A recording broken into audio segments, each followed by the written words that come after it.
What is going on, Colts Nation? He is Jamal, and I'm Eric, your co-host of the Colts Cast. Good evening. Chris Ballard, enter Chris Ballard. Mm, Got the end of season presser a few days late, mm. and yeah, he took us on a ride this morning, huh, Jamal? He did. He really did. We're gonna talk about it and just to kind of set the tempo for us. I just want to start by saying I think the media did a phenomenal job today. They did their job really well. Great questions asked. They kind of backed them into a wall with some questions and forced them to do it. So before we get into it, go ahead and hit that like and subscribe button. Drop a comment below. Let us know how you feel about Drop a comment. everything that happened today, whether or not Chris Ballard's put some newfound faith in the organization or not. But just starters, because I want to just break this down here in a second for us, Eric. But just for starters, we talk about accountability and all these things. I understand he was sick or whatever earlier this week, so whatever, we'll let that slide.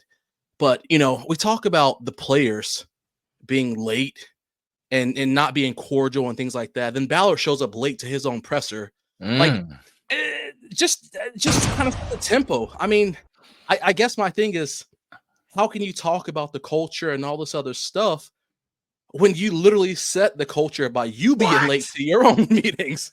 Hold on. What? Talk to him, Jamal. This is the first thing I had to bring up. We're And I think a listening. lot people who are here, you know what y'all came to. There's a reason you clicked on this particular video by this particular podcast, because you know how we roll on this podcast. We like to give you the truth. We like to give you our opinions, whether or not some people agree, some people disagree. But we like to have fun on here and give our honest opinions on what's going on. So I just wanted to start off by saying we preach accountability. We talked about this, and he mentioned it multiple times throughout this thing. But he wasn't even on time to his own presser. I'm gonna just leave it at that. Hey, leave it I'll leave at it at that. that. Very different tone from Chris Ballard from this press conference. He admitted a lot of mistakes. He's done this before, but he gets another ticket. He gets another season with the Indianapolis Colts to make things right. And so what's funny is I think it's AFC title or bust for Chris Ballard. I mean, even making the playoffs, it's probably playoffs or bust for Ballard. But what's going to happen is, what I think is going to happen now, and this is just what I'm predicting. He talked about, adding competition to the quarterback room, maybe trying a different approach in free agency. I think he's going to go all in this offseason. Maybe I need to see it to believe it. But if he really preached how much he loves this team and this organization and this city, he is going to go all in and change his approach up, bring competition to the entire team, not just the quarterback room. It seems like he definitely heard the criticism, but he is responding to all the criticism against Ballard. You talked about it all season, Jamal, that these players, I mean, they just got a secure job. Job security is great. They don't have to compete. And he talked about that during this presser. So I'm interested to see what he's going to do in the offseason. I think he has to go all in. I mean, why wouldn't you at this point? You're probably on the hot seat. I think you definitely are. And this is it for you. This is literally make or break. I know we were predicting it, last year that he might be on the hot seat. He is definitely on the hot seat this year. So I have to see it to believe it, but I really think he's going to add this offseason. And I'm gonna bounce around with this. I gotta be honest with you. Like, my notes aren't even notes; they're literally just quotes. Because I was gonna go straight down my list of quotes and just talk about them. But it's obviously not gonna be that way because it's gonna be too hard. We'll be recording for probably 2.5, 3 hours minimum. If I were to break this down the way I wanted to. But so I want to kind of just touch on a couple points you brought up right there just a second ago. So I know you mentioned that he said he's going to have to kind of go crazy, or you believe he's kind of going to have to go crazy, go all in for free agency this year. But I just what's the downside of doing that, right? Well, the Chris Ballard downside or the legitimate downside? The Chris Ballard downside. So he knows that there's heavy heat on him. What is the downside of going all in, spending that salary cap, making moves to secure your job for the future? Well, he said he didn't want to set the team back another couple years. Essentially, is what he said. I'm He sure, but he I'm, I agree. I agree. What is I'm a not your cynic. money? Is Yeah, not your money. Yeah, there's nothing to do with me. I'm here to spend money. So I'm gonna spend it. But he made that comment, about going. He's not gonna go hog wild and free agency. Which then one of the reporters rebutted and said, "Well, you didn't go hog wild last year. You didn't add a single starter, and every one team that's in starter. the playoffs had at least one starter. Correct. So if he's already saying he's not going to go hog wild, and we saw what his version of being conservative was not adding anybody. So him being liberal with it, I don't imagine him going crazy either. I could see him adding maybe one minimal splash name, and I say like But that minimal would be hog splash. wild for Indianapolis, right? Yeah, you're right. Yeah, well, so you're right. So I guess he won't even be doing that. He's going to A bring in relative, some vet yeah, that's like, relative to Indy. yeah, That's who's on right their there way on out the par. door. And then secondly, oh man, you mentioned something else earlier. I was going to make sure I touched on. I can't remember what it was though, but it's okay. It's okay. I'm sure it'll pop back up here in a little bit. But I really think that he Chris Ballard does what he does what he does best, and that's simply put pillow talk. Pillow talked you all out. That's what he does. He started off with the classic, it's on me. I've got to own it speech. That Running bullshit. it back was a mistake. Yeah, that bullshit apology tour that he's been saying to y'all for the past X amount of years. Listen, man, at some point, Chris Ballard, I'll give him one positive for him. And I personally don't think this, but I know that people think this. Chris Ballard's a good talker. He's a good speaker. He's a very good PR person. I'm sure he's taken some speech classes in his life and so on. And some people just some people are they are fortunate to where they have the gift to sweet talk people and kind of give you that pillow talk that you want to hear. And that's what Chris Ballard is, 110%. He's going to sit here and tell you this, put his little sad puppy eyes on, and talk softly about how this and that happened, and this is where we stand, just to pull out your heartstrings, to not do anything to actually benefit you. And he was kind of getting all over the place. And I bring that up because he started off by being soft and poised and all that. But as the media was just hitting him with jabs, they're just jab after jab after jab after jab. James and those guys coming with uppercuts and everything. He started to get a little feisty. He started to heat up a little bit, and you could tell he was getting annoyed. And that's what I wanted to see, because for the first time, I've seen him uncomfortable. And when he was uncomfortable, he's stuttering over his words, taking time to think about the answers to the questions, because he's not used to that pressure. He's not used to it. And you could tell what really got under his skin was the media coming out and talking about players, speaking about what happened with the season, the complacency, the lackadaisical effort in the locker room, and so on and so forth.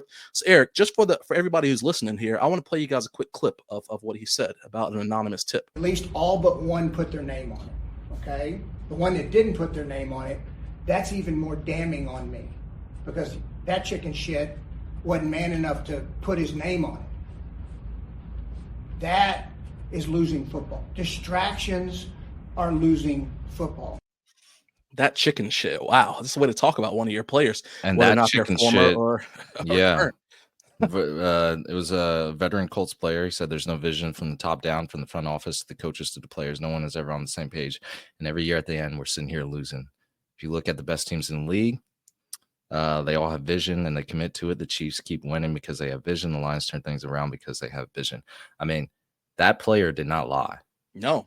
But I see why it ticked Ballard off. And at first I was like, yeah, it's kind of, you should put your name on it. But Jamal, I think you convinced me otherwise, that's not the case, because that player won't be able to come back from it if it hits the public with his name tag on it. So, hey, it is what it is, right?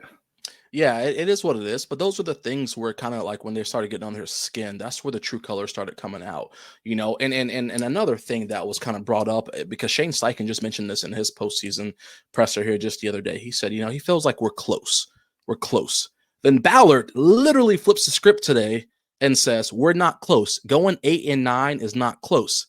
But then he said about last year, with us going 9-8, he felt like we were almost there. So there's conflicting information going around. Not on the same page. Not on the same page. 9-8, he felt like we were going someplace. 8-9, we're not close to there. And it kind of, I think the thing that really like irked me the most, because the reality of this is again, it's all just bullshit fluff to get people to just drink the Kool-Aid. But he said, I need to earn their trust back. Then he went on to say, until we really win, and I don't mean playoffs. I want to give you guys a news flash. The Colts ain't going to the Super Bowl next year. All right? They're not going to the Super Bowl. What? So you're telling me right now that Chris Ballard is telling you right now, you can't, he doesn't expect people to earn his trust until he wins the Super Bowl, which tells me that he thinks up here that he's going to be here for a minimum of another 3 years, because Colts ain't going to the Super Bowl next year. They ain't going the year after that. And I don't think it's going to happen the year after that. Maybe year 4. So will they be year 12 for him, year 13, whatever. Ballard's not going to be here. Well, let me not say that. Ballard probably will be here that long, because Jim Irsay is just a different level of whatever. But it's not about him. It's about Chris Ballard. So I just really didn't understand these comments that we were saying. Like, he was talking out of his neck, trying to talk like about stuff that is just not relevant to this team, in my opinion. It's interesting. Yeah. The fact that he talked about we haven't made the playoffs in the number of years, and now he's aspiring to something beyond the playoffs. Yeah. I get that, but look, we got to lower expectations, boy. Yeah. Like, you just talked about how Anthony Richardson, he's had some flashes, but hasn't been able to play the full 17 games. You're going to have to add quarterback competition to get things right. And he talked about during the presser that, the quarterback has been one of the hardest problems to solve with this team. So I don't think you can tell me that you're at a Super Bowl. Like, exactly. That's how you're going to earn the fans' trust back is getting something beyond the playoffs. Beyond the playoffs to me means AFC Championship or better, divisional, like something. So yeah, Ballard really, I mean, look, he's on the spot. He's going to say whatever comes to his mind. But, man, first of all, just win us an AFC South title, because exactly. Look, no matter what happens in 2025, everybody could tear their ACL. All 22 starters could do that. And you know who I'm going to look at?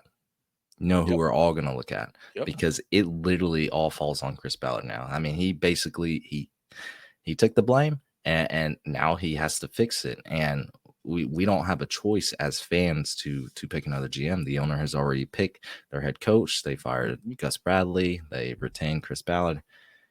We want results. And that's the only way you're going to earn the trust back. And you might not even earn Jamal's trust back at this point, even if we go beyond the playoffs. There's no way. Hey, I tell you what, you miss the playoffs next year and he is not out of there. Indy has to riot. Indy has to protest. They have to. That's not riot, bare minimum. I am not inciting a riot. Please do not construe my words like that.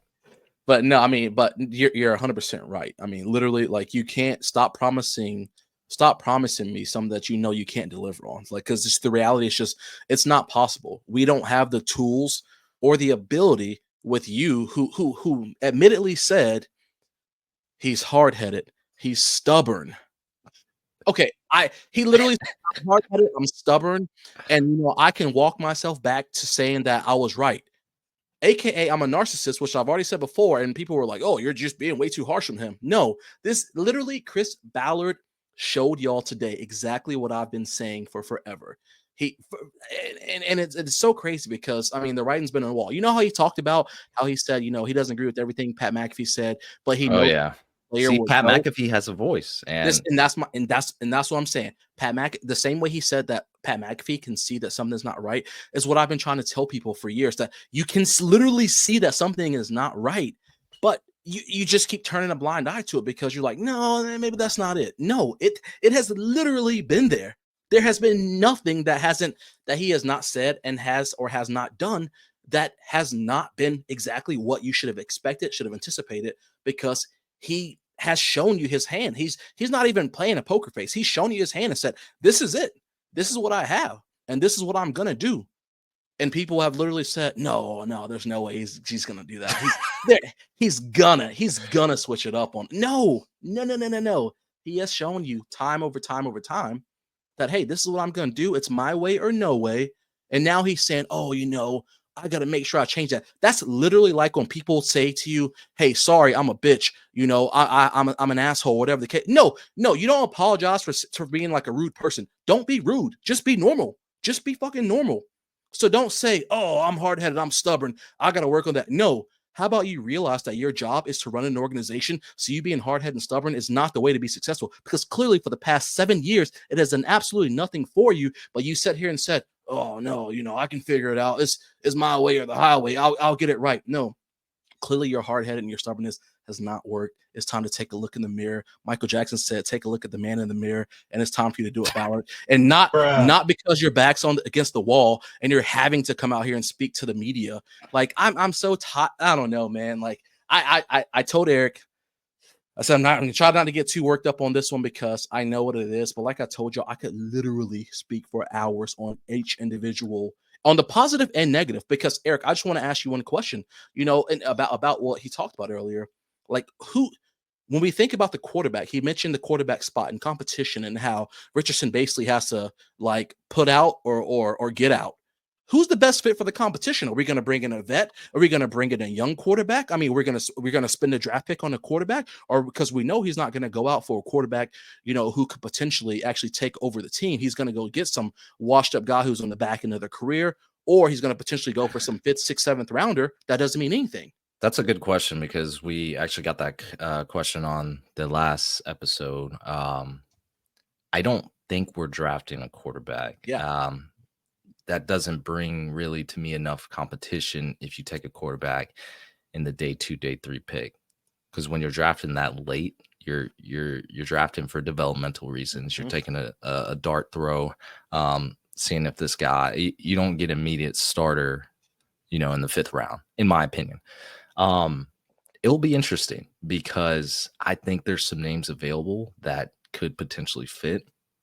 One that really sparks my interest is Justin Fields. Similar play style to Anthony Richardson as far as rushing upside and things like that. He, did fairly well with the Steelers in his limited starting role. I know wins aren't a quarterback stat, but they were winning with Fields under center. But Pittsburgh is that's the foundation of culture. Mike Tomlin has built that thing from the ground up. They are a well-run organization. He's definitely a top 5 coach. But you bring someone like Justin Fields, you could bring someone like, even Mariota or Jameis Winston can sling the thing. Just bringing somebody in who's been there before, who's been a starter. Now they're 5 or 7 years older. They can bring that leadership, maybe something that's missing in this locker room. Sam Darnold's probably going to be the hottest name, whether the Vikings retain him or not. So I think there are options. It will be very interesting to see. You could argue Cooper Rush, like there's names available, and it's probably not the most attractive names, but like you just said, Jamal, it's going to get Anthony Richardson to be like, I'm either going to put this together and put my best effort forward, or I'm going to be a backup in this league, or I'm going to be working at FedEx next year. Yeah.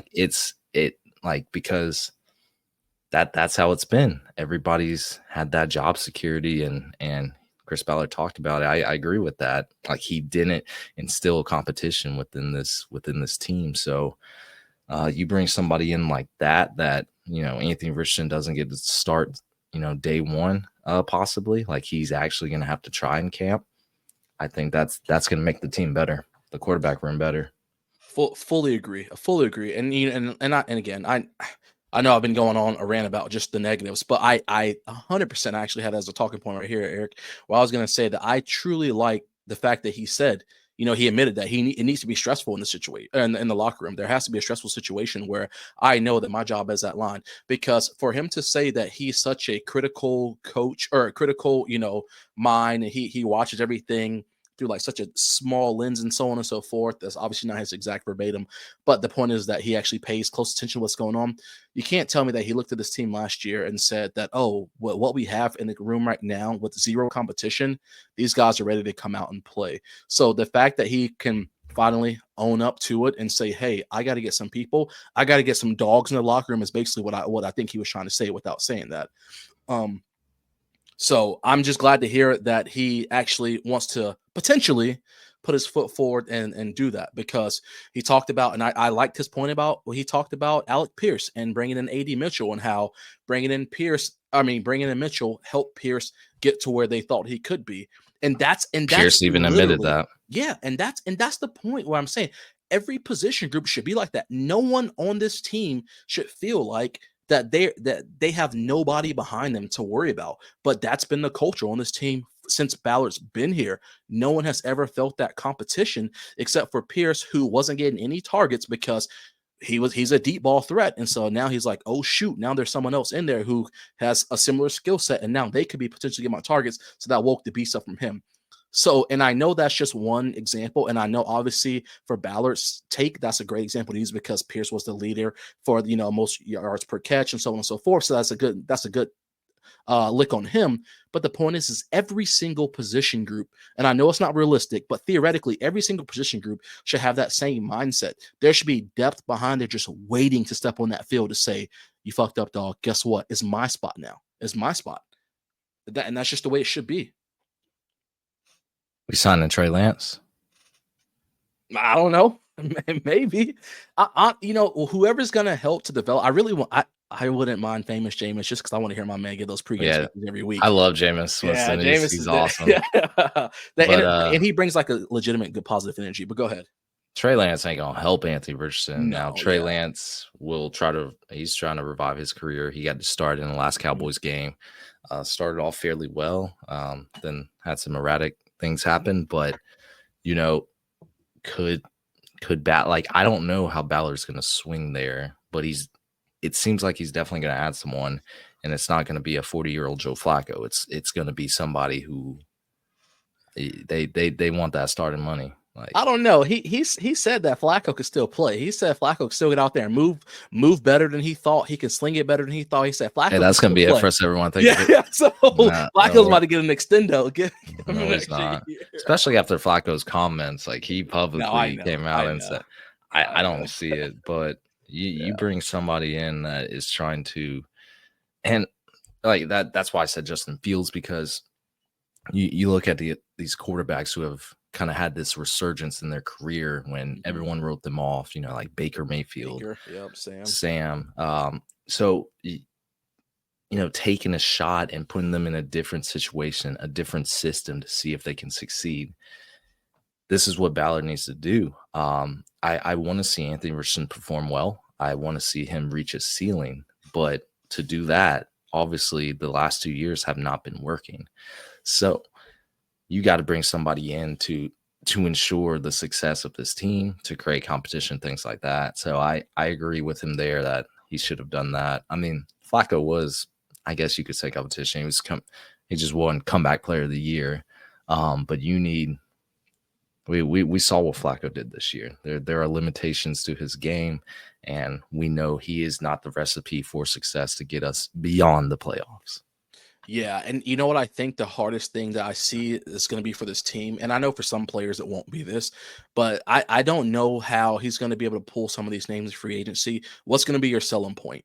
Jim Irsay, he claims that Irsay said the pockets are open, spend the money, make it happen. But what's going to be your selling point? How do you sell a Trey Lance or a Cooper Rush? Even though I know these guys, they want to play no matter what, but how do you sell these people on coming to Indy when they've seen, players are players. Money. It's the type money, but it's not going to work for everybody. It's not going to work for everybody. Oh, money will talk for some of these guys that's only making $5 million or less a year. Yeah, so but is Ballard going to be willing to pay them that money though? If he has to do a full overhaul of not a full overhaul, but a legitimate overhaul of multiple players, that money is going to run out. It's going to run out open. Hey, make it happen. Like, that ain't on us for the side, Jamal. Let Chris Ballard do his thing, because this is last year potentially. Now, like I said, you better go all in.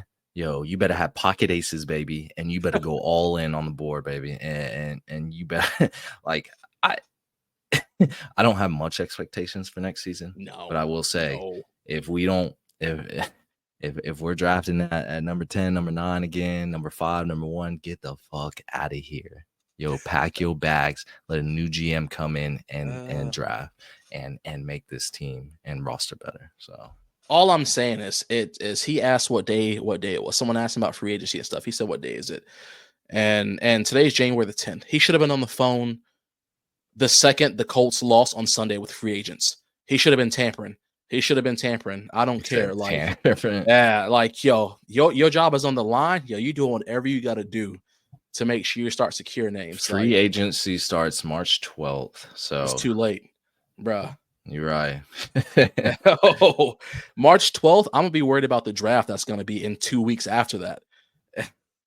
But no, I know free agency obviously takes a while and so on and so forth. But the biggest thing is this: it's going to be a lot that's going to have to go on. I do like the fact that he said he's going to give Shane Steichen the reins for picking DC. I don't know how true that is. Of course, I don't know Shane Steichen's defensive play style, so I think that could be interesting as well.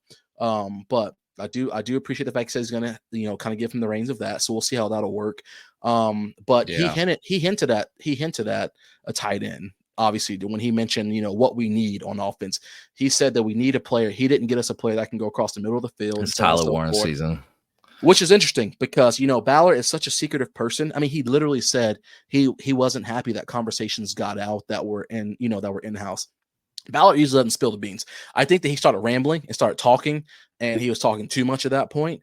When he mentioned, we need to get a player across the middle of the field, so on and so forth, because and again, I know you can, where there's smoke, there's fire, but also I've seen him throw up a lot of smoke screens before. So it's hard to say, but I mean, if you're going to mention that, I would like to think that your game plan is the form of a tight end. Whether or not that's Tyler Warren or not, don't know. But you can't say the middle of the field with our group of 7 who didn't do anything this year. So yeah, it'll be interesting. I mean, he talked about we need a better tackling football team. I mean, that's true. Can we get somebody in here that coaches better tackling technique or gets players in here that can tackle better? Like, what do we need? I mean, do we need a stern guy in there that can coach better? He talked about, Gus Bradley doesn't really blitz much. He never really did. Do we need somebody in there that's going to be more aggressive on the defensive end? Does that fit the skill set of the players we have around? And that's what the new DC needs to figure out and make this team successful. So yeah, absolutely. And I do like that he said, as well, which I know this is kind of the same rule no matter what, but just like him pointed out, the fact that the DC will, kind of have some reins. I believe it's a couple other coaches got let go today too, if I'm not mistaken. But he did say that DC, of course, is going to be able to come in and make their decision on coaching and stuff like that. So, but I believe there were 2 coaches I saw today that got let go. I could be wrong, but I'm pretty sure they may have just been assistants at that too. But we'll see what the new DC comes in and wants to do. I just hope that we do have an aggressive DC who wants to come out there and actually make something shake and not pull the bend but don't break defense. Again, I know in a perfect world that we can get that. I know it doesn't always work like that, but the bend don't break is just with the team like us that's just not proficient enough on both sides of the ball. You can't have that lackluster. You just can't. So we'll see what happens. Man. It's been an eventful offseason so far, so we'll see what happens. Yeah, so we're gonna see, man. Well, that's all I got for today because like I said, I could spend a work shift talking about this thing. We touched the nose on like 50% of the conversation, so we'll let it shake with that. Yeah, we'll head out on that note. Hey, that's going to be it for us, everyone. Thank you for listening to the Colts Cast. We're live on Apple Podcasts, Spotify, YouTube, or any platform you use to listen to podcasts. And we'll be back next time to give you some more Indianapolis Colts content. Y'all take care.